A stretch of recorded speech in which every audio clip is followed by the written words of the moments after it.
Everyone, my name's Aaron Psychowski. I'm from Rackspace Australia, based out of Sydney. Today is very much an introductory overview of ARM templates. Who's played with Azure ARM templates, done battle with them? Yeah, good.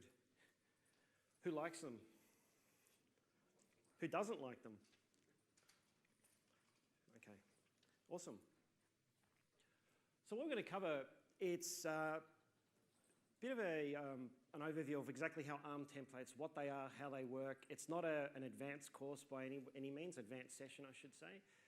It basically covers what is an ARM template, a bit of the background of an ARM template or the Azure Resource Manager, where it came from and where it's grown from. Also, too, I'll give you a bit of an anatomy of what an ARM template looks like, and also the obligatory hello world demo. So, hello, my name is Aaron, whatever, hello world demo, but in an ARM template. Also, building and deploying ARM templates, so how to go about doing, and some of the tools you can use to help you when you do battle with the missing curly brackets and dodgy variable namings and whatnot. Also, a bunch of tips and tricks, and I will demo a complete stack. So I'll go and build a layered stack, and I'll come to that when I'll talk through that when I come to it. So basically building a stack and sort of the way we do it at Rackspace, how we layer them and how we do deployments, and just show you how sort of really easy it is, and how you can deploy them and redeploy them. So as I mentioned, I'm from Rackspace Australia. We do a lot of Azure work, in particular with some very large enterprise customers and some very big deployments. I do a session tomorrow, bit of a plug here, on Azure large-scale deployments for enterprises. So if you can, come along to that. In that we talk about some of the really big large-scale deployments that we come across and some tips and tricks and recommendations that we've found by doing very large-scale enterprise rollouts of Azure. I'm a certified solution expert in the IT industry over 20 years, so I've been doing this a long time. So I've got a lot of battle scars and been doing this for quite some time. Okay, some history of what ARM templates are. So who remembers the old classic portal? Who liked it, who didn't like it? So really, where ARM came from is the issue with the old way of doing deployments in Azure. It was very programmatic. So you had to go through a lot of PowerShell. There was no real declarative way of saying, I want to deploy this stack. This is what defines my stack. This is how I can deploy it. And it was a very, obviously it used a technology called Service Manager, which is now deprecated.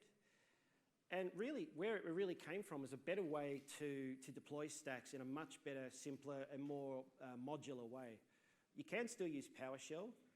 In the old way of doing things, you had to write a lot of PowerShell, and you had to maintain that code base. And the problem that I used to find, if an API changes, you've got to go and refactor your PowerShell to suit that.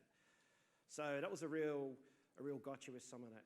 It worked, it was great, but if the underlying API would change, you'd have to go in and change all your PowerShell calls. And the hard thing was, it was very difficult to group resources. So we had no concept of resource grouping. We just had all these loosely coupled resources, not really sort of being able to cling together. And the other thing that was really good about ARM templates, which everyone breathed a sigh of relief, was the old version, the old classic way of deploying infrastructure was done through XML. So who loves XML? Yeah, but there's always one. So now we have JSON. So I'll show you some of this in the Hello World demo in a sec. The other big benefit with using Azure Resource Manager is you've got tagging. So this is something that's been in AWS for some time, but now we've got tagging. So we use tagging quite a bit in some of the larger deployments.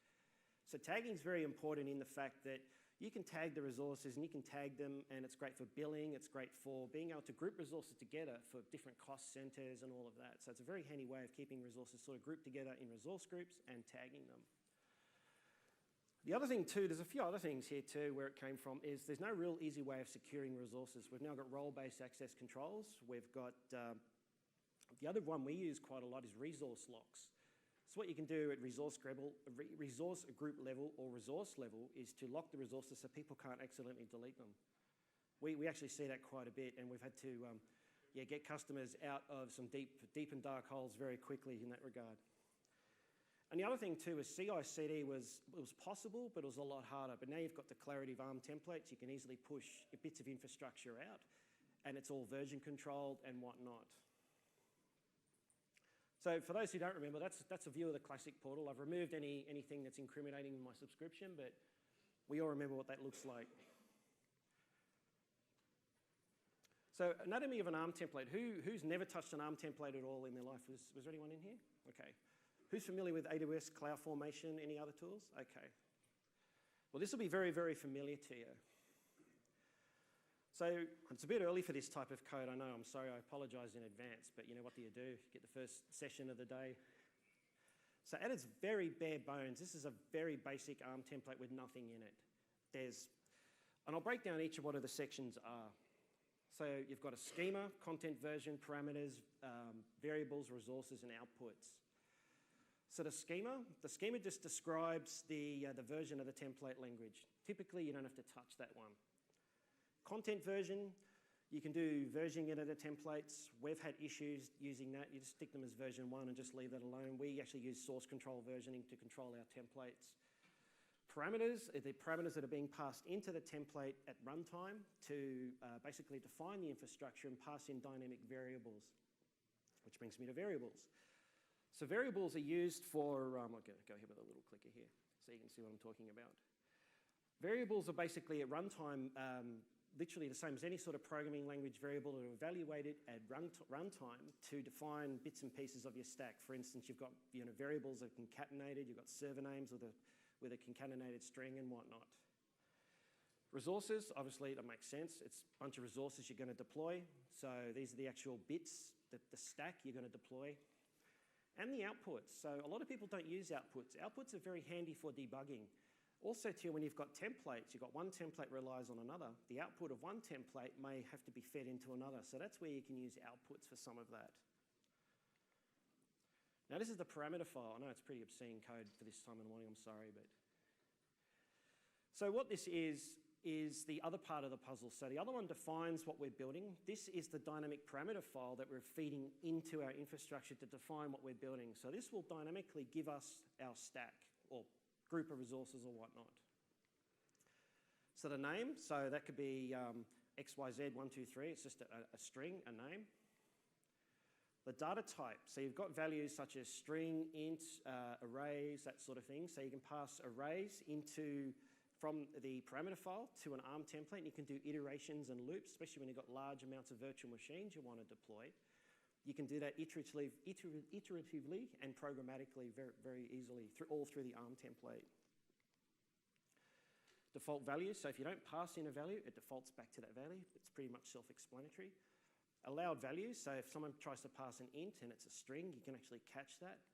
Min value, maximum value, they're pretty self-explanatory. So what's the minimum value, what's the maximum value? It's just a catch, so if you're doing this in a large deployment, it allows you to catch those values. Min length, max length, same sort of thing, and a description. So anyone have any questions on any of that so far? So what we'll do, I'll switch to the demo really quick. Where are we? 8, I think it was. So can anyone not see that? So what we'll do, this is basically a hello world ARM template. There's nothing really fancy about it. All we're doing is passing in parameters up here. As I said, data type, metadata that describes the parameter you're passing in. The variables. See here, we're doing some magic here with concatenate. So there are a bunch of functions inside ARM templates that allow you to do things like lookups, do string concatenations, create unique IDs, all that sort of stuff, which is really handy if you're deploying lots and lots of these at scale, because you don't want to have the same virtual machine name across the board. You want to have some sort of unique name or whatnot based on a pattern you've defined. And then obviously outputs down the bottom here. So the outputs basically show the variable up the top there. The output of that concatenated string is a welcome message. I didn't say it was fancy, it's a hello world, but it shows you the concepts of how this thing is put together. We've also got a parameters file. So this is the parameter, basically passing in a value, and I can have multiple of these. Typically, you wouldn't obviously store things like passwords in there. That's a very bad idea, but you can store variables that you want to evaluate at runtime. So when we run this thing,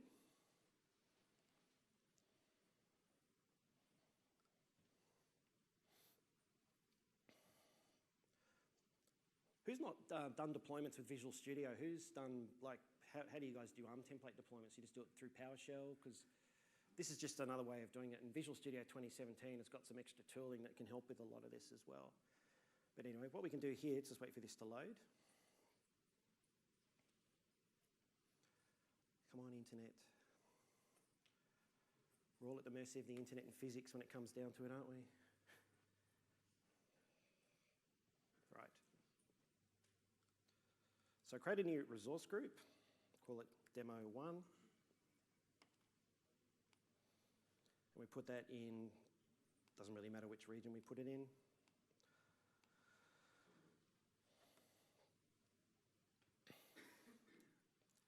Now in here, I can inject, when I go to deploy this through Visual Studio, I can inject variables, and this will save it back into the parameters file for me.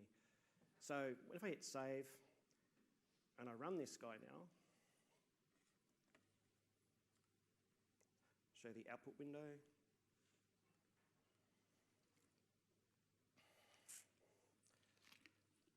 I'll get that later.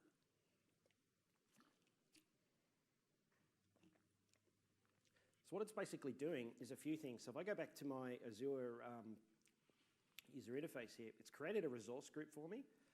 But because I haven't deployed any resources, it's just deployed an empty resource group, because things that you deploy in Azure now through the Azure Resource Manager are bound to a resource group. So that's something to keep in mind. So you can have multiple resource groups and that type of thing. But the interesting thing here is you've got the output. So some output, it says, hello, Ignite User 2017. So that's where the outputs can come in handy. So if you're deploying a large stack of resources, you have a lot of outputs, you can actually see what's been deployed. So it's really handy to help you debug some of these things. So it's, it's basically Hello World ARM template. Pretty straightforward. Just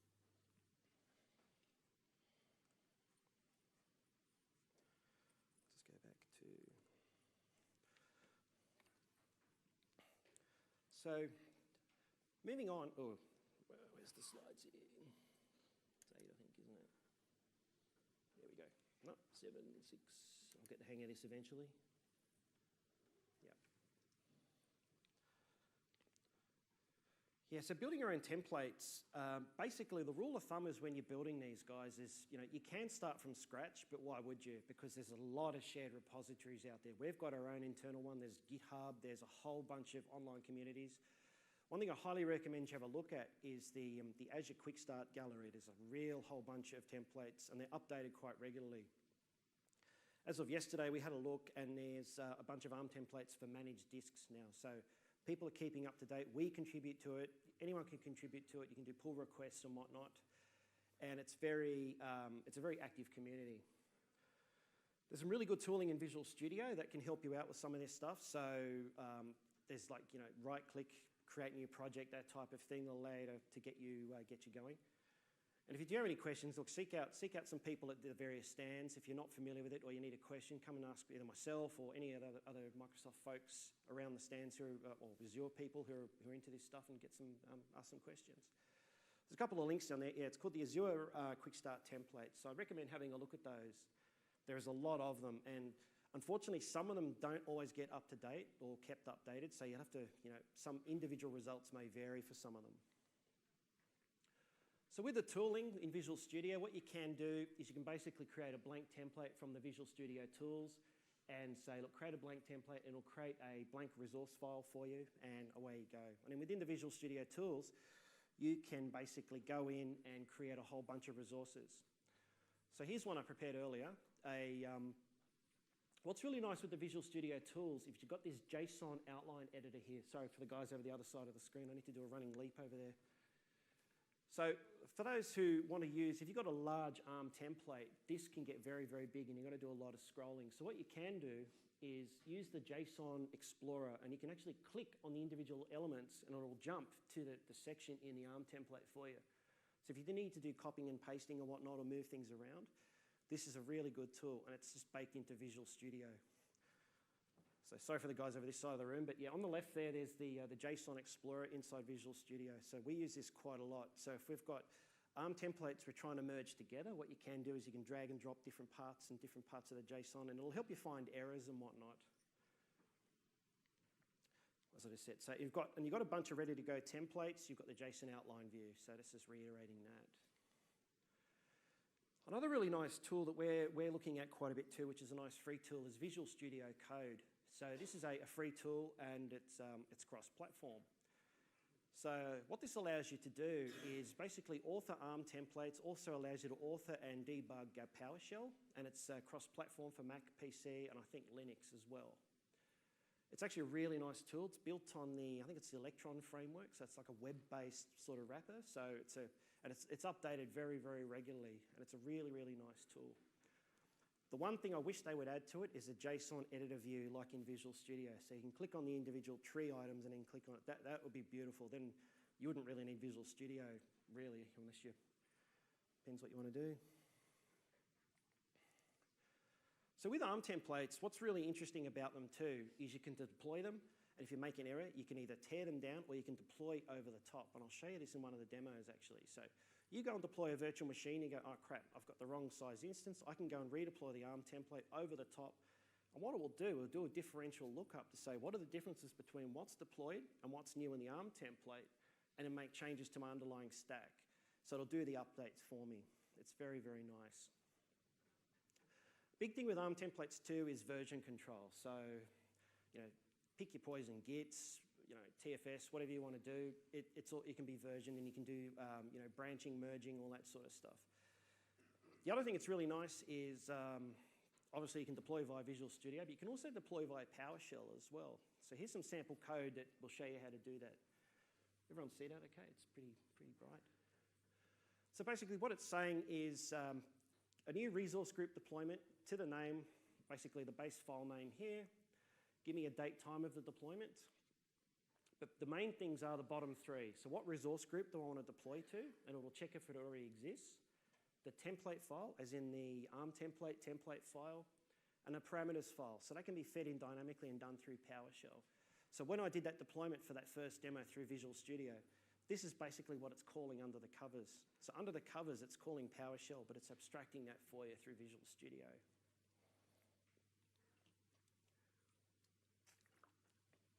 As I showed you in the demo, basically deploying through, you can do this. I mean, if you're doing one-off deployments here and there, you can do this. You're just deploying a bunch of VMs once.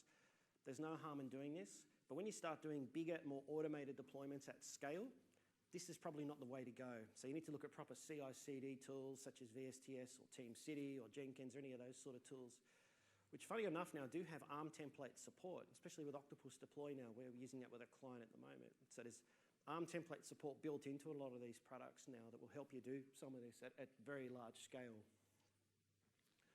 So we create the resource group, pick the region, edit the parameters.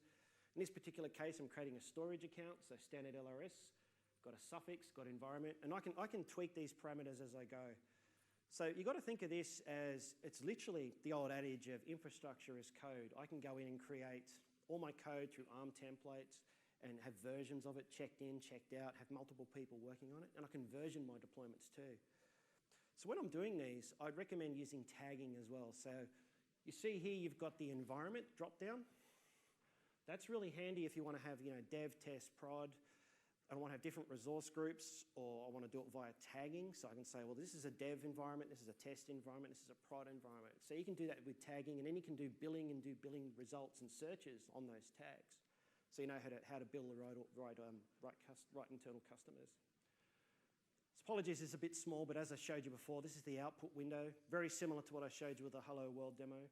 But the main thing is the output. So it shows you the status of what's being deployed, and it will show you any errors. And the thing about it too, if you do start deploying these and you come across an error, it's not the end of the world. Go in and it'll tell you what the error is, not always the most verbose sort of logic to go and find it, but it will help you. And then what you can do, make the change and then redeploy it, and it'll just pick up where it left off. So it is incremental.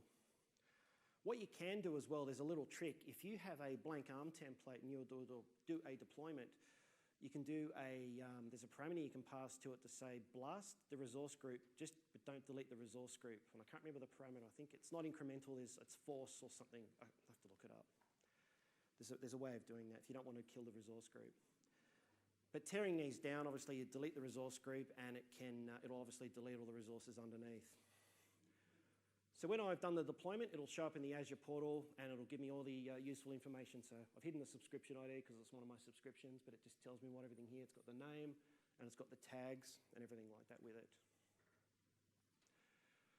So just to recap what we've covered. There's a hell of a lot of samples out there. GitHub, there's a very, very vibrant online community. The tooling is very, very good. So there's some really great Visual Studio tooling. There's obviously there's the Visual Studio Code. There's Notepad++.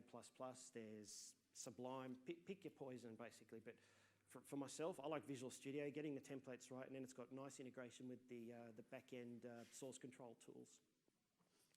Got lots of options for deployment. So you've got various tools, third-party tools. You've got the new VSTS 2017 has got some really nice features for CI/CD pipeline work. So it can handle some of that for you. But I guess the main thing is to start with some of the key templates that are out there and modify them to suit. Don't start from scratch. Look, you can. There's nothing wrong with that, but it'll take you longer. And ARM templates are not exactly the easiest things to debug when you start missing brackets and whatnot, and commas. Trust me, it'll take you hours. And as I mentioned, it's got the incremental deployment model, so you can deploy, redeploy, and update the assets as you go.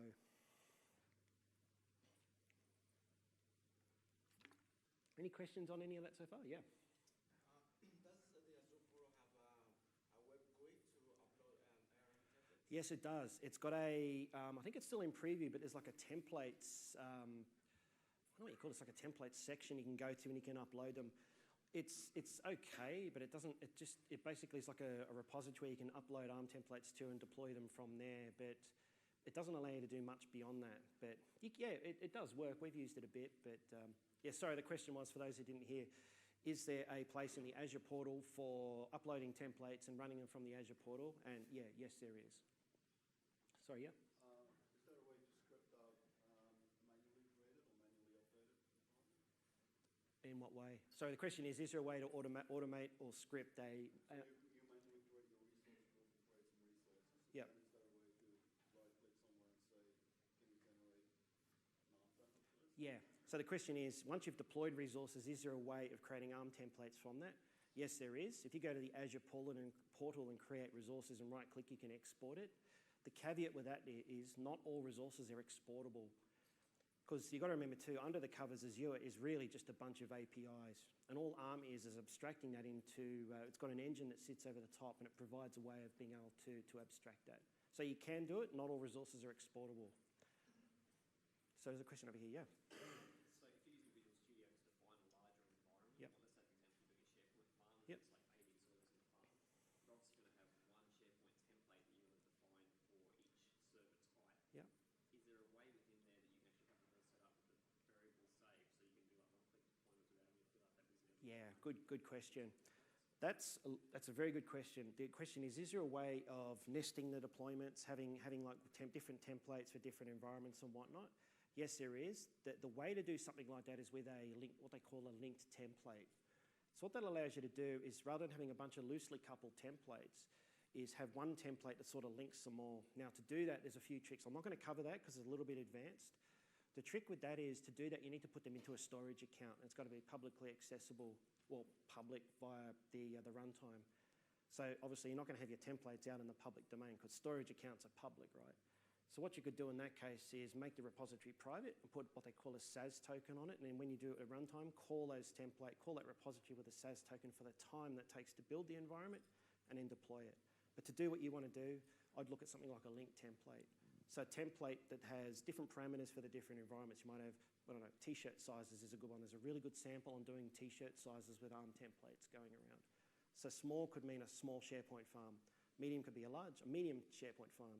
And large could be, a large SharePoint farm. But in that, it could have different number of servers, different sorts of SKU sizes on the VMs and everything like that. So there's ways of doing it. And then the actual variables, because obviously when you go to deploy each server, so if you've Yep. got 3 front-end servers, you'll have a template for a front-end server, but each server's going to have unique names Yeah. and unique properties, so you can define all that as part of Yeah, you can define that. So what you could do is you could define like a base So yeah, the way what it's saying is there a way of defining the different server types inside the ARM template and having it iterate? Yeah, you can do that with looping. There's a thing called copy of inside the ARM template runtime. So what you can do is define one sort of VM and then have it iterate based on the number of items in a parameter you can pass in. So I want 3 machines, I want it to do 3, and it'll just loop and create them for you. And you can define the variable names. Yeah. Like just do a string replacement, have server 1, 2, 3. Yeah, sorry, I'll just get the microphone, sorry. Because they're recording it. Sorry, I think I've already answered his question. Yeah, sorry, the question was, is there a way of defining variable names and whatnot? Yeah, you can do that inside the parameters file. Look, a tip for you too, please don't store passwords in any of your parameter files, like clear text, because you put them into a public Git repo, what do you think is going to happen? There are people out there that go actually searching and trawling for passwords inside repositories, so don't store them. My advice is if you're going to do that, which I'll show you, is use Key Vault. For any passwords, certificates, VM passwords, anything like that, store them in Key Vault. Sorry, is another question? Yeah, sorry, question here? Yeah, we'll get the microphone, sorry. When you deploy ARM templates, can you also install Azure extensions or third-party software when the VM comes up? Yes, the virtual machines. Yeah, you can install custom extensions. We do that all the time with System Center, with OMS agents, and all of that. So yes, you can. All right, and that also includes DSC. Yeah, DSC. Yeah. If you go to that Azure GitHub repo, the gallery, there's a whole section on building custom VMs with custom extensions. We do this all the time with various extensions and whatnot. Thanks. Because you want it to be repeatable, right? So you don't want to do it manually. We don't have to do anything manually. We automate it. It's a lot more work to automate it. But once you've done it, it's done. All right, I might just move on to some tips and tricks. I'm just conscious of the time. So obviously, as I said, ARM, or Azure Resource Manager, is bound to a resource group, and obviously resources live inside a resource group. And that's bound typically to a region. But the resources inside that resource group don't necessarily have to be in the same region as the resource group. So example, I could have a resource group in Australia East, and I could have resources in Central US, but they're in the same resource group. A resource group is a container. So that's how, basically, if you've got a large environment, you want to group it to a resource group. Also too, standard storage, a tip for young players, if you provision standard storage and try to upgrade it to premium, can't do it. You've got to redeploy the storage account. So when you're planning some of this out, personally, if you're going to do virtual machines, I'd always stick, for production, I would always stick with premium storage. Because premium storage now has the single SLA, so single VM SLA, and it's also managed disks, can take a lot of the new provision die-ups and whatnot. The other thing we see a lot of too is keep your SDK and tools up to date. So I know Microsoft releases updates to the PowerShell tools quite often. I think it's once or twice a month. Make sure you keep your tools up to date because some of the commandlets do change to reflect the new API changes that Microsoft do roll out. So just keep an eye on that. A tool that will save you hours of pain and frustration and won't start a methamphetamine habit is that tool up the top. JSON lint. You get an ARM template with missing brackets and whatnot. You copy and paste that JSON code into JSON lint and it'll tell you what's missing. So it'll tell you where the brackets are and whatnot. It's a free tool, it's online, and it'll save you a lot of heartache. The other thing too is what you can do is, I think I was talking about the SharePoint, what you can do is layer the template. So you can deploy the base level storage accounts, deploy the VNets, and you can layer it. So it makes it easier for debugging. The problem when you're using link templates is it can get quite complicated and it's quite difficult to debug. And the other one that catches a lot of people out, I'm guilty of this myself, is deploying stuff into the wrong subscription. So make sure you deploy stuff into the right subscription. Otherwise you'll put stuff in the wrong client subscription and I don't get too happy about that. It happens. We do it ourselves and it's like whoopsie. So yeah, make sure you put it into the right subscription. Apologies for this wicked code, but I just wanted to highlight something too, is what you can do is you can deploy ARM templates with PowerShell, so without using a parameter file. So what I'm doing here is I'm dynamically injecting parameters at runtime to the PowerShell commandlet without a parameters file. So I can do that programmatically. So for you DevOps guys in the room, you can do this with PowerShell relatively easily. So I've got a bunch of parameters up there that say storage account, standard LRS, How many accounts do I want? Well, one, because I've got a particular ARM template that can do multiple storage accounts at once. As I said, we do stuff at scale, so we have to be able to do things where we can put in 10 storage accounts and boom, and blow them out very quickly. Obviously, we've got tags in there too, so you see things like environment is test, build date is that, and built by me. And that basically gets, we're still keeping the template file over here, and we're passing in the parameters at runtime.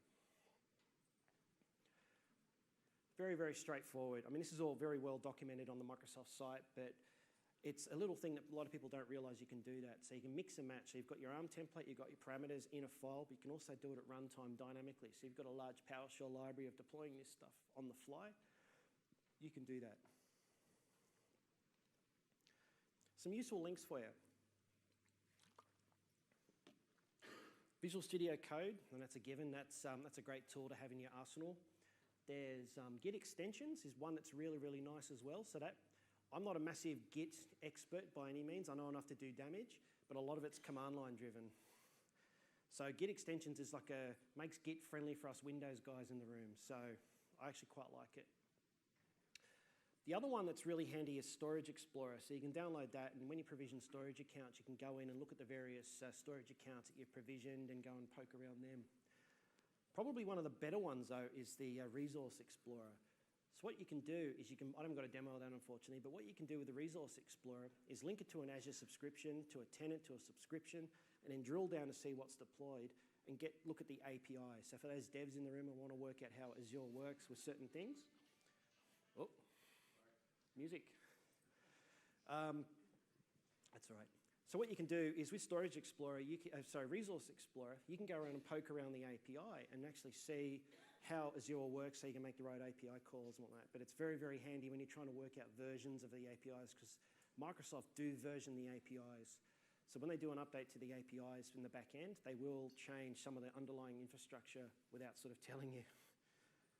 Quick start templates, that you can just do a search for them. There's the best practices guide. So there's a whole MSDN article on the best practice of building and deploying ARM templates. And there's heaps of hands-on labs and all of that. So I encourage you to go have a look and have a play and have a try that. And there's the ARM authoring guide too. So just to recap a little bit, the resources can be deployed to different regions. So just because I've got a resource group in one region doesn't necessarily mean the resources have to be in that same region as the resource group. Now, the trick is you will find some resources that can't be deployed into Australia East for whatever reason, like App Insights is only, I think, Central US. So when you start deploying these in ARM templates, you'll get an error saying, look, cannot deploy into this region, does not support it. And you'll go, well, what's going on? Is something wrong with my ARM template? No, it's not. It's the location where you're deploying the resources to. They're not supported in that particular region. That catches us out too, so don't feel bad.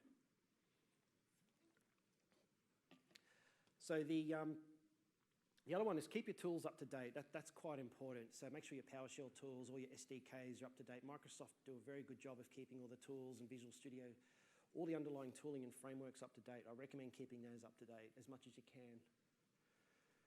JSON lint, I've mentioned that. And the other one I mentioned before was the template parameter object file where you can deploy ARM templates through PowerShell, dynamic parameters being passed in. So we'll switch to a demo. I'll just check on the time. We've got 40 minutes. So we'll switch to the demo. This is what we're going to deploy, basically. And it might look a bit scary, but it's actually not that scary, to be honest. So this is going to be what we call a layered deployment. So what we do in this case is we'll deploy, for instance, where are we here? We'll deploy the storage account. This is before managed disk, so we're going to use managed disk going forward, but for the purposes of this, we'll create a storage account. We'll create a key vault. We'll create a virtual network.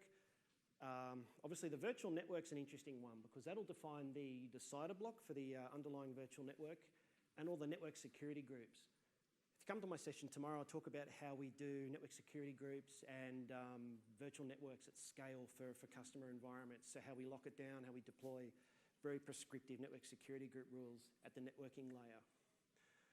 So we've got Key Vault, we've got the resource group, we've got the subscription, and this is all layered. So basically I've got an ARM template sort of per sort of part of the stack. And this is where those linked templates could come in. I want to deploy this stack with one button, and it will pull all those templates in, pass the parameters in and just deploy the thing. And you can do it parallel as well, which is really, really nice. Now, I probably won't have time to do the actual virtual machine deployment. I've got one pre-baked because it can take up to 10 minutes, so I'm just conscious of the time. So let's have a look at that. Any questions on that before? Yeah. Sorry, microphone.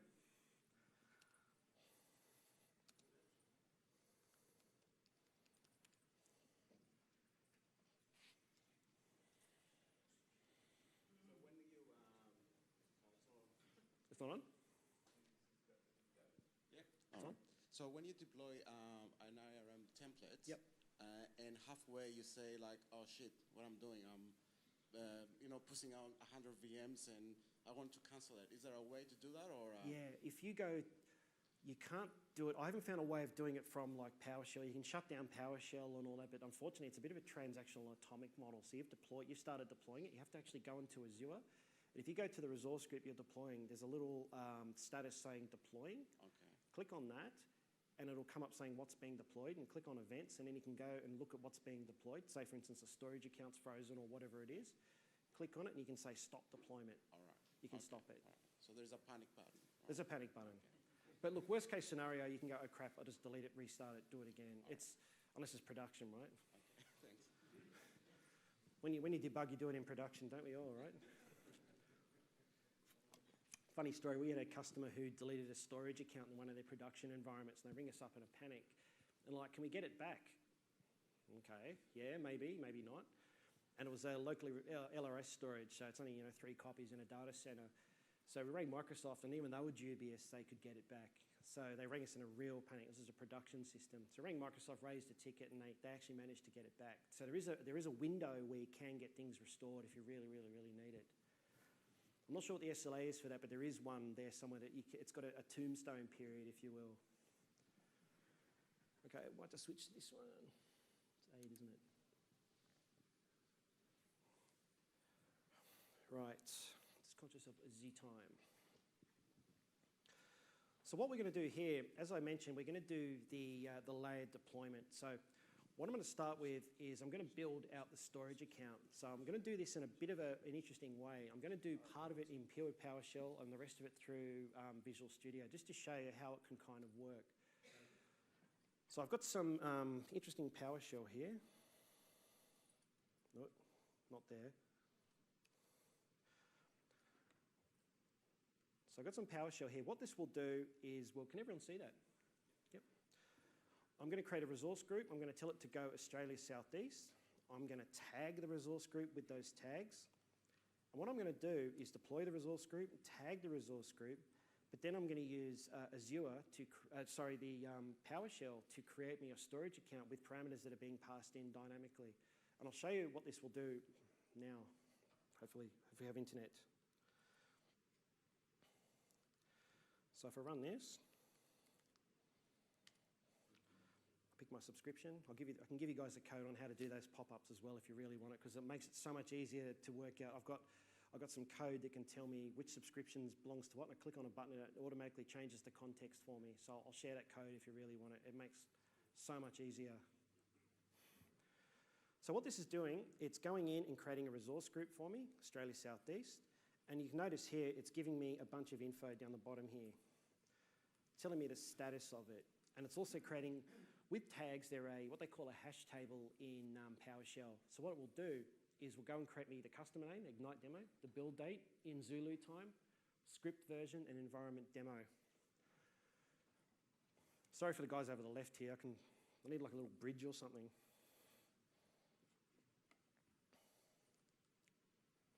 Now hopefully Azure is going to play nice with me today.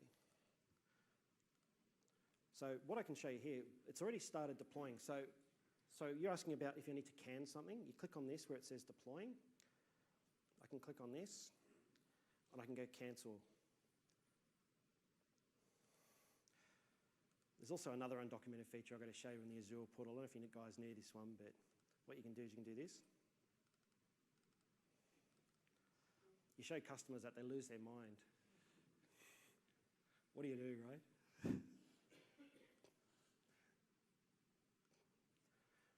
Yeah, so what this is doing, it's gone and created a storage account for me. So don't worry about the naming. There's a reason for that funny naming, which I'll cover tomorrow. I won't cover this too much now. This is before the advent of managed disks, so we won't worry about that too much. But if I go to tags, you can see that I've got the tags in here now. So that was create a brand new resource group, deploy the tags, and go and build me a storage account. That's the first part of it done. Let's make sure I stick to my script here so I don't go off. So in here, I go back to my PowerShell, and now you can see the outputs. This is why the outputs are so important, because the outputs of when you run one ARM template in PowerShell or through Visual Studio may be the inputs to another. And there are ways of linking that. So you can do cross lookup using what they call list keys inside the ARM template to go and grab the outputs of one deployment and provide the inputs into another. So it makes it really, really easy to do that.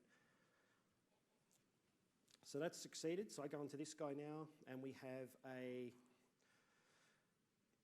resource group with a storage account. Nothing too fancy there. But now we'll switch to Visual Studio. Now you notice I've got here, can everyone see that? It's not too small? Yeah. Is there any way to get cleaner outputs? In PowerShell, yeah, there is. You can do convert. What you can do with PowerShell. The beauty of PowerShell is you can use things called piping. Yeah, well, I know with PowerShell, I know, but what about doing the ARM template? Not really, no. I mean, you could modify, because when you deploy the question was, can you modify the output of the ARM template output in Visual Studio? What you can do is when you create a brand new project in Visual Studio, it goes and builds you this PowerShell here. You could go in and modify that. You could actually go in and modify to change the outputs, grab the outputs for me and format it in a nice table or something if you wanted to. So the next thing we'll do is we'll go and create a key vault. Who's not used key vault before? Who doesn't know what it is? Okay, so what Key Vault is, think of it as like a password safe in the cloud, but it does a few more things than that. So typically what you use Key Vault for is to store things like passwords, to store SSL keys and whatnot. Now the trick with Key Vault, it's bound to a region. So if I do a Key Vault deployment in Australia Southeast and one in Australia East, I can't share keys. So it's like, as I said, you don't store passwords in your ARM templates and your parameter files. I've been guilty of doing that myself, and I discovered Key Vault, and it's changed my life. Well, not that much, but you know what I mean. So what we'll do is we'll click on Key Vault. Now here, what we can do is we can change the parameters. And this is all driven by the parameters file. So if I've got a list of choices inside the parameters file, it'll present itself as a drop-down list in the tool. So I can go in and pick the selection based on different things. So for instance, I want to pick standard, I want to pick premium, I want to do deployment, and there's some other tags. So if I run that, it's a pretty quick one to run this one. Hopefully I'll get through it all. I've already got one deployed, so we'll see how we go. As I said, we're at the mercy of physics and the internet.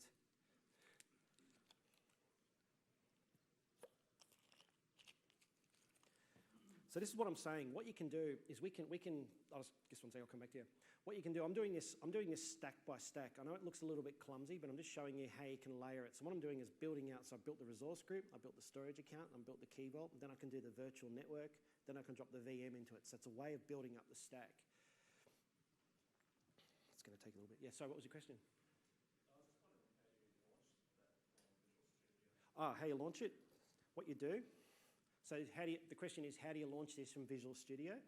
Basically go right-click, deploy. And what you do is you pick deploy, and it'll come up with this. So what I've got is my, what you've got to do is this will link basically my Visual Studio profile to an Azure subscription. And then what it will allow me to do is to link it up. So what it will do is go and find, okay, what are the resource groups that I have or don't have? And then I can create resource groups from the tool, and it will allow me to go and do that through the tool here. Yes. Yeah, you can switch between them. The question was, can you have multiple subscription? And yes, you can. You can switch between them. So what I'm going to do now is add a secret to it. This is where I add the password. Nothing too exciting there. So what this will do, I built the key vault. Now I'm going to add a secret to the key vault, which is basically my encrypted password to the key vault. So now my virtual machines can now leverage that. What's really nice about this is when I deploy my ARM templates, I can actually tell ARM to go and do a lookup for the passwords inside the key vault at runtime. It'll go look them up based on a key, pull the passwords in at runtime, and I never have to store passwords again on my ARM templates. So that's that one. So now if we go back to the stack, we should have a few more things in there. We've got a key vault.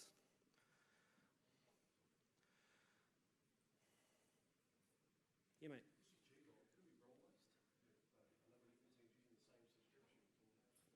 Question is, can it be role-based? At the resource level? There's not at the resource level yet. I think that's actually coming. There is actual, the question is, can you lock down is it any resource or just key vault? Yeah, the question is, can you lock down resources at the individual resource level? Kind of, it is coming. We saw something, Scott, if you're in Scott Guthrie's session yesterday, the closed door he was talking about, there are some role-based resource level things that are coming soon.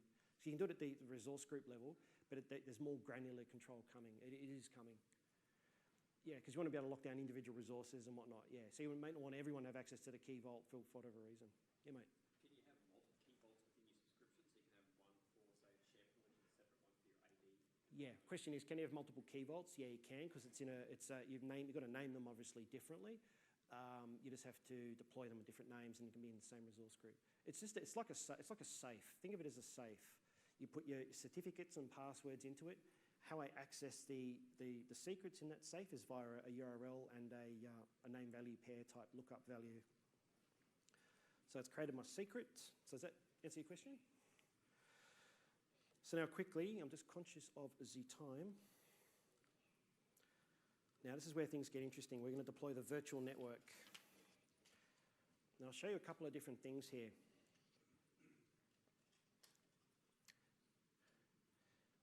So the reason I'm showing you this, it's a little bit somewhat frustrating, this tool, but the reason I'm showing you is how I'm building up the environment stack by piece, and I'm changing the template. So what I can do here is I can go to network small, and I can edit the parameters. So that's where I set my CIDR block, the virtual network name, and I've got a DMZ subnet in there. So that looks good. Now, but this time I'm not going to deploy it. I'm going to hit validate. So what validate will do is basically do a dummy deployment against the resource group and validate the ARM templates for any inconsistencies prior to me actually hitting the big red button to deploy it. So if I run that, it'll actually run the PowerShell, but it won't actually deploy it. It'll do it with, I think it's a -debug parameter, and it won't actually do the final deployment. And it goes, very reassuringly, template is valid.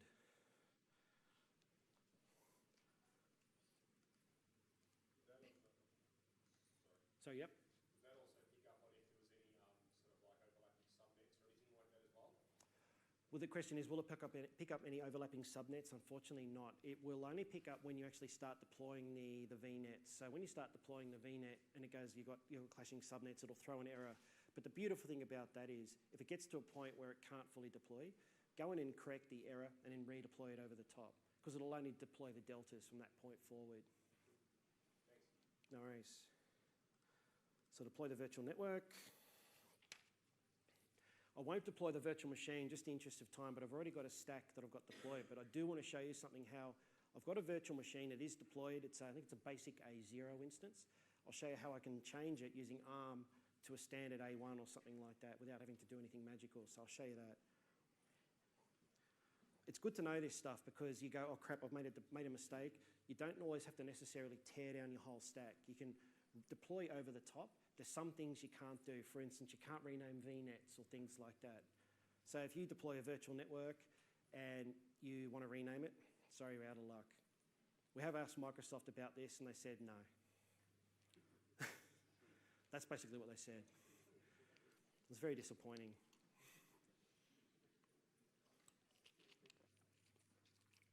Look, there will be cases where you have to tear down some of the infrastructure. You go, look, this is wrong. Look, my view is, if there's something really wrong with what you've deployed, don't try to fix it. Tear it down, redeploy it. It's standard DevOps 101. Don't try to fix something that's broken. We never do. If we find a VM that's busted, we'll chuck it out, deploy a new one. Don't even bother trying to RDP in or do whatever you need to do to fix it. So what this has done now, we're going for time there. Okay, it's deployed a virtual network for me. and it has deployed a network security group for me. Who's not familiar with network security groups? What they are? It's basically a virtual firewall, effectively. What you can do is put security around a subnet, and you can restrict the traffic going in and out of the subnet. So what I can show you real quick is the network. Now, what's that key in? Hold Shift Enter. So this is quite a big one. These JSON files can get quite large, and this one's quite involved. But in this, it's really interesting. I thought I'd show you this. What we can do is the network security group. Where are we here? Is this guy.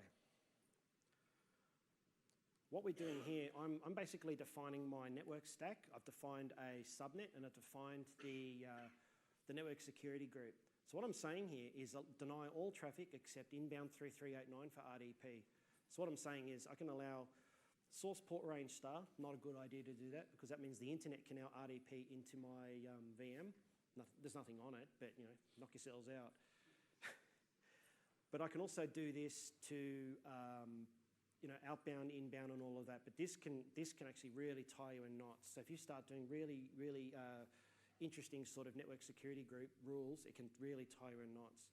The other thing I think Microsoft were talking about is having nested security groups, which we're really scared about, because it allows you to have multiple layers of security, and God knows what's going to happen.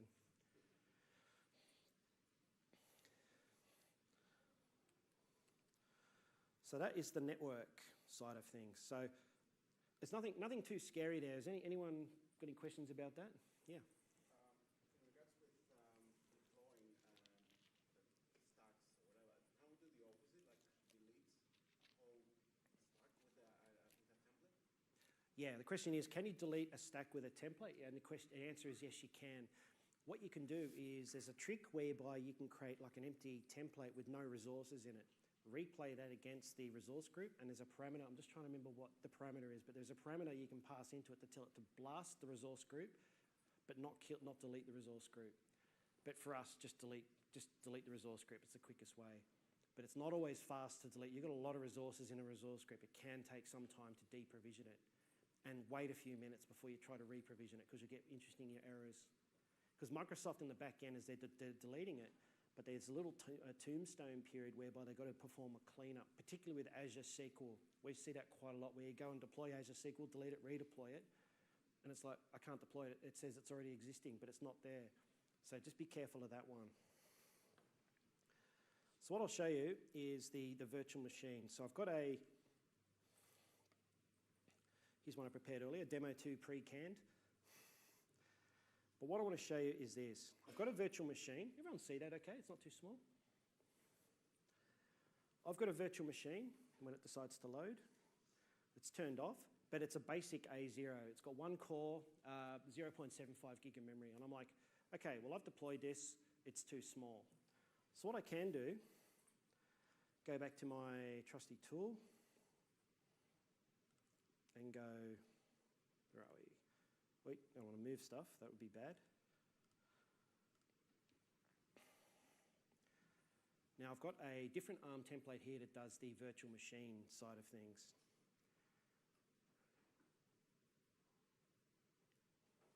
So is everyone following what I'm doing here? I'm basically layering the stack with different ARM templates. But if you're going to do this at scale, you could do link templates. So I have one template, which is the main driver that orchestrates this whole process for me. I'm just showing you this, how I'm building it up. So now if I go to edit parameters here, sorry, I speak too loud. Notice here I've got the machine instance size. So currently it's a basic A0. I want to change that to, let's try standard A1. What could go wrong? So now what it's doing under the covers, it's basically going in and looking at what I've got deployed in that existing resource group, and it's going, well, this is the same, this is the same, this is the same. It'll get to the virtual machine instance size and go, this is different. So it'll make the changes to the what's deployed and apply that accordingly. So it's actually doing that now. And this should change. Unfortunately, I didn't want to deploy the virtual machines because it can take up to 10 minutes sometimes. So I just thought I'd do a pre-can one. Notice the instance size now has changed. So remember before it was a basic A0, now it's a standard A1. But the point is, I didn't have to redeploy everything. All I did was make a change to the machine instance size. My stack is still intact, my virtual network is still intact, my resource group is still intact, and all my storage is still intact. The machine instance size is now different. Obviously, when you change the machine sizes, you can, I think you've actually got to reboot them to actually make the changes to the VM once you've made the instance size change. Sorry, was that going to be the question? Yep. Yep, mate. If you are using a running VM, but your app is actually in production and you're making that change, what sort of changes would you risk actually losing content on the machine? The question is, if you make a change to that running VM, what it will do, it will shut down the VM and will reprovision it. Depends if what you've got. Like obviously you wouldn't store things on the D drive if it's a D series VM, because you'll lose, that's ephemeral storage. You'll lose all the storage on that. If you've got an attached storage, it shouldn't affect the storage. It'll just reprovision it, move it to a different stamp inside the Azure data center and reprovision it. So it should keep all the data. Fingers crossed they check that. We've had, look, to be honest, we've had cases where we've done things like that. Virtual machines have done some very strange things for whatever reason, so we've actually had to reprovision them from scratch. So for the most part though, if you're just doing this, what I'm showing you here, it should be fine. Sorry, another question? So does that make sense? Does that cover pretty much, no questions on any of that? It's very, very straightforward. But the thing is, let's make sure I've covered everything that I've got here for you guys. Yeah, I think that's it for the demo. Let's go back to the slides.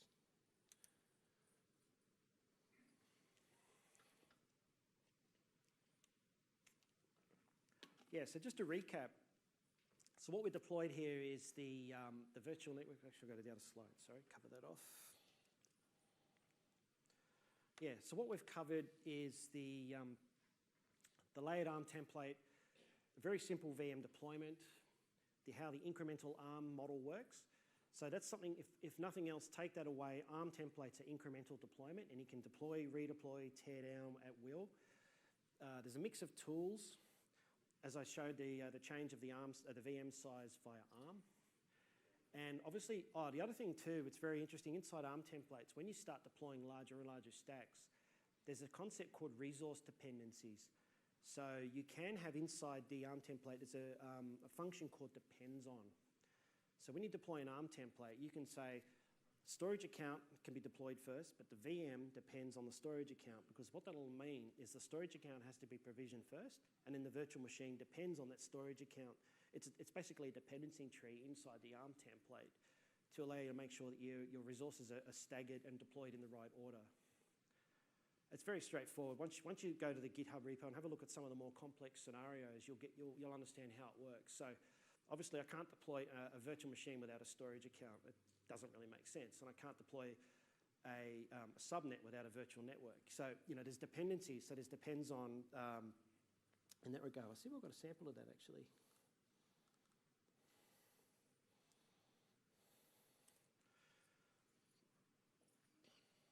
Just bear with me a sec. I'll see if I've got a sample to show you.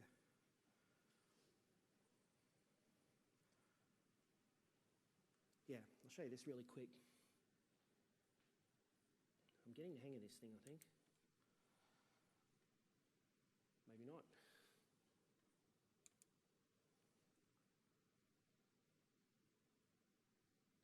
Which one was it? 8, was it?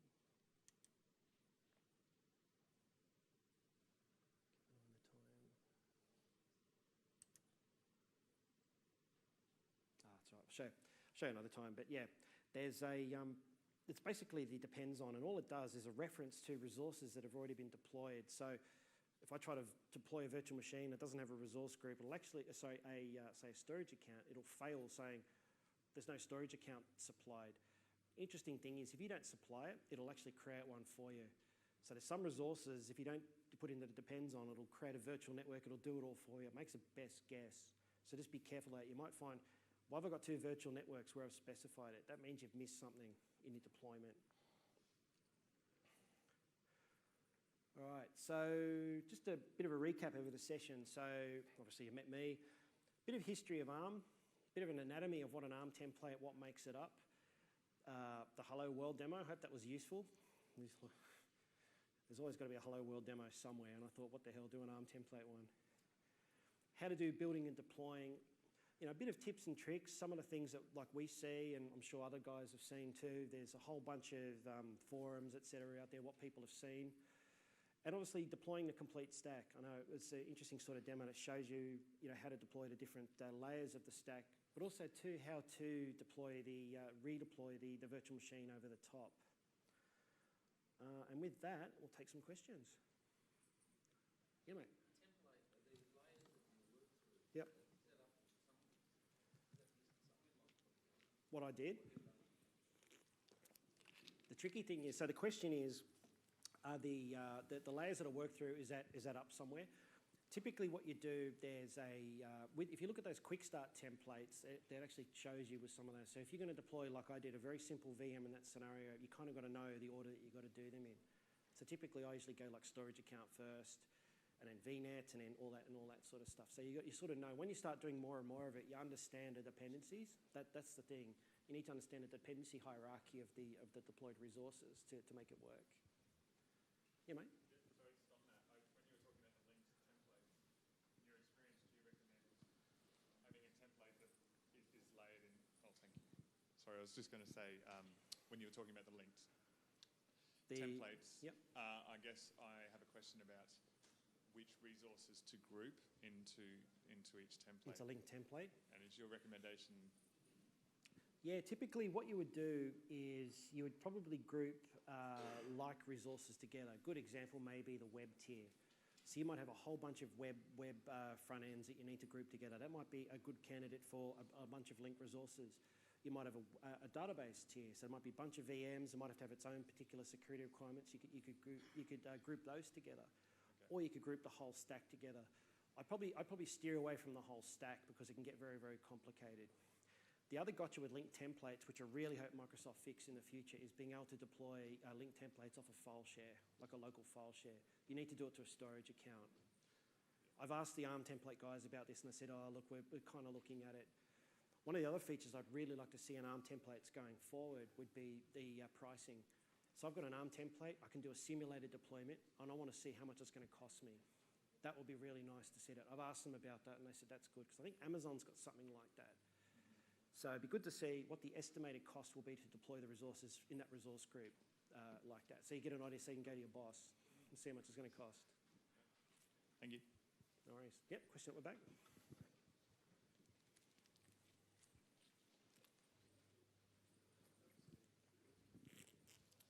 Are you seeing customers use ARM templates just for the initial deployment of a resource, or also for the ongoing management of that resource? So where I'm going with that is that are you seeing people who are comfortable enough to do incremental deployments over the top of production resources? Yeah, it's a good question, because the way, in particular us as Rackspace, the way we do it is we'll build, depending on the level of support they buy with us, we'll build the environment for them, we'll build the ARM templates, the stacks, everything like that, based on, you know, our practices and recommendations and whatnot, and then we'll basically give it to the customer, and then they can do whatever they like with it. So typically we've got a customer in particular who's taken our ARM templates and they've basically ripped the guts out of them and put them into Team City and Octopus Deploy. So they've got it. It's not wrong what they've done. It's actually really nice what they've done, but that's an example to give you where customers have done that. So we basically create it, give it to the customer, and we've just got to work out how to support it.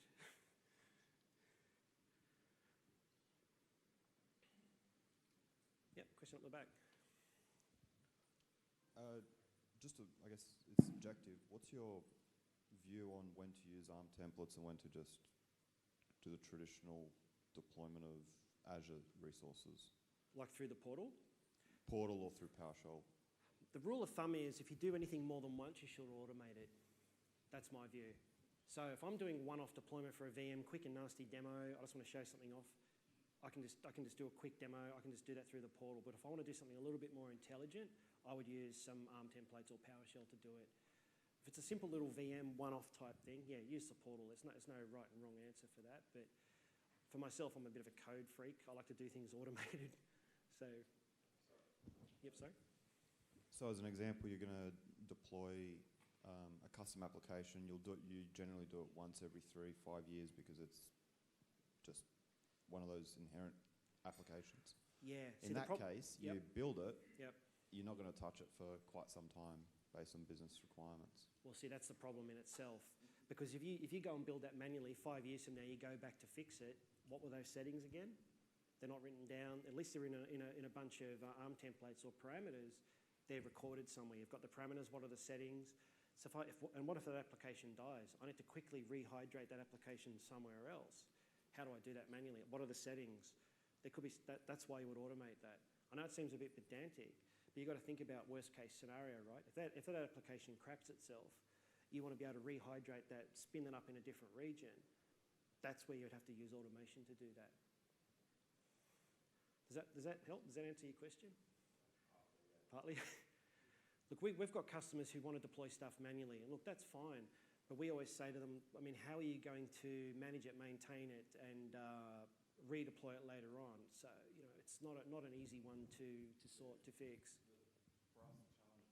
For us, the challenge is around doing all the Azure resources is fine. The application on top just does not support high availability or scalability. So there's that challenge and disconnect between delivering what you want to do for an Azure resource and then the application on top. And how do you maintain that application on top? This is one of the things we see a lot. We see a lot of customers coming to us with requirements going, oh, we want to move to the cloud, but by the way, our application doesn't support load balancing. It doesn't support high availability. And my first question is, well, why are you moving to the cloud? What are you hoping to gain? Cost? Because moving from A to B is still, if you've got a VM moving from here to here, it's still the same VM. I mean, really, when you think about it. Unless you re-architect it or do a lift and shift is great, but you should actually look to do a re-platforming to take advantage of some of the features of the cloud. We get this all the time. Look, I don't really have a great answer for you. Really, I think you should, in your case, you should automate it, because then you've got a record of what you've deployed, and then you've got it all there for you. So just any other questions? I think I've got to finish up. Yep, sorry, one question. What if an error happens during the middle of deployment? Does it stop at the stage as opposed to AWS gonna roll back those stacks? So the question is if it stops? Yeah, during the middle of deployment, the error happens, and what happens? Does the deployment stop at the stage? Yeah, so the question is, if you're halfway through an ARM deployment, doing a deployment in Azure, will it stop? Well, yeah, it will stop. What you can do, usually in that case, it means there's some sort of error.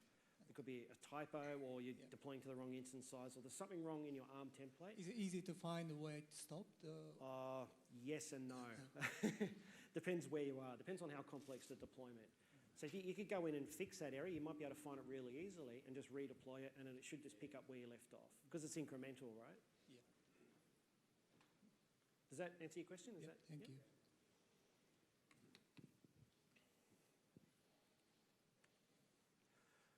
Yeah, so just to close out, because I've got like 7 minutes left before the boys up the back get angry and start throwing tomatoes at me. So continue on. Look, there's a lot of resources out there on Channel 9. There's a lot of Microsoft Virtual Academy is a very, very good resource for learning some of this stuff. And look, you can sign up to Azure with a credit card, like $200 credit, spin some stuff up, have a play. There's an online vibrant community where you can download a lot of really nice samples to get started. And for me, I mean, there's only so much reading one can do. The best way to learn this stuff is to do it. Do it, break stuff, tear it down, redeploy it, and you go, okay, I get how this works now. And once you get it, it's pretty straightforward. It's just when you get more complex stacks, in particular with VMs, with DSC, and custom extensions and whatnot. And the other one is domain join. When you're doing domain join machines and things like that, and group policies, you guys will have fun with that one. Because we got a customer where we deploy a stack for them, they domain join the machines, we lose all access. We can't touch it from that point forward. Happy days.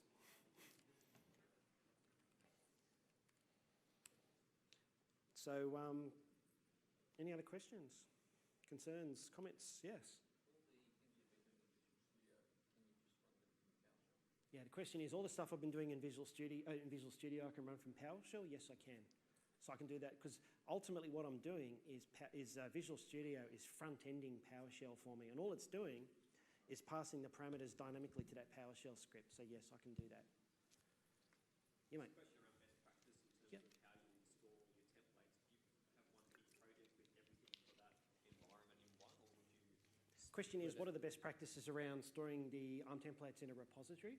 Yeah, and just for like management of your own environment, is it better to have one big project with them all in there, or do you kind of split them all into separate Visual Studio Yeah, projects? look, the way we do it at large scale, in particular for some of our environments, is we typically we've got GitHub Enterprise, so it's locked away. I mean, you obviously wouldn't store secret source out in the public domain. That's crazy. What we do is we store it in our own repository, and we typically set up a project per customer. So it could be a repo per project, maybe. That's one way of doing it. So you might have a web stack. It depends on the application too. So if you've got a really big application, it might just be one repository with multiple templates, or it could be one repository per stack. It really depends on how you do it. You could store it in one repository, and if you're using Git in particular, if you're making changes frequently, check in and commit quite frequently too, and push frequently. Don't just do one big change, because it makes it very hard to go back and find what's been changed. Yep, up the back.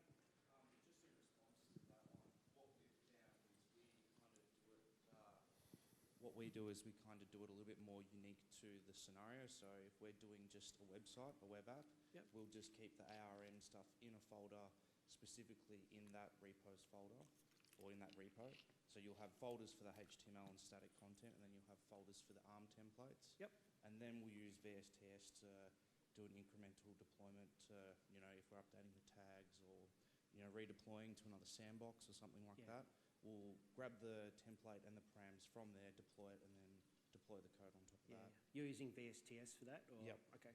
But some of our stuff we might be cutting over to Octopus, so Yeah. I'll get back to you on how good Octopus is. Yeah, we're actually working with a couple of customers that are using Octopus. I think it's version 3, I think they're up to now, version 3 or 4, something like that. And there's some really nice integration with that. Look, it's a little bit of work to get it set up, but it's actually, I really like it. It's really nice. And they're using Team City as well, because for this customer they're doing is they do check-ins to a Git repo, then they do a pull via Team City, create a new Git package inside Team City, and then they use Octopus to create a release based on that new Git package and push it out to the different environments that they need. And it's all driven by parameters. So the beautiful thing about the way they do it is they never have to open up the Azure portal ever to do it. It's all completely automated. So I noticed some really nice tooling in VSTS we're actually looking at for ourselves to go and deploy these stacks at scale. Because unfortunately we do a little bit manually, because the ones we do are very much one-off. We do deploy an environment and that's it. But if you have to do tear down, redeploy over and over again, that's where you need the tooling to do it. Sorry? What is it? It's like a release management tool, like a framework that works with .NET and Windows type applications, but it's got ARM integration. It's typically a dev release management tool, but it works with ARM templates as well. That's a new feature that they've baked into it. They are Aussie-based. They're Brisbane-based actually too. I know the founder. I used to work with him. He's a good guy, Paul Stovall. There is a free tier, and then there's I think an enterprise tier and whatnot. But yeah, it's a good tool. The problem with doing some of these tools though, and these third-party automation type features is there can be a bit of work to get set up. But once you've got them, it just pays for itself. It's like a continuous integration. Yeah, CI/CD pipeline stuff, yeah. I didn't really cover that much because this is very much a basic getting started. I should maybe do another one maybe next year or whatever and do a session on more deep dive, more detailed, bigger sort of deployments and take it to the next level. But I know there's some other talks around where there is some CI/CD tooling that takes this to the next level. Other questions? So I'm going to show you this slide, apparently. This is the... if you do the evaluation for my session, you may win a pilot's pass to drive a drone around the car park and attack the seagulls. So you can... I'm sure the Brisbane City Council are going to love us, flying drones around the car park. So yeah, look, if you've got any questions, come and see me. I'm not really going to hang around the speaker lounge so much. I've got to man the booth, but I'm down in the Rackspace booth. If you've got any questions you think about after the session, come and grab me, and I'm happy to have a chat with you, and we can talk some more. My email address there is aaron.psychowski@rackspace.com. If you've got any questions, you don't want to talk to me face-to-face, shoot me an email. I've got business cards as well if you want them. I want to have a chat. Yeah, and thanks for coming.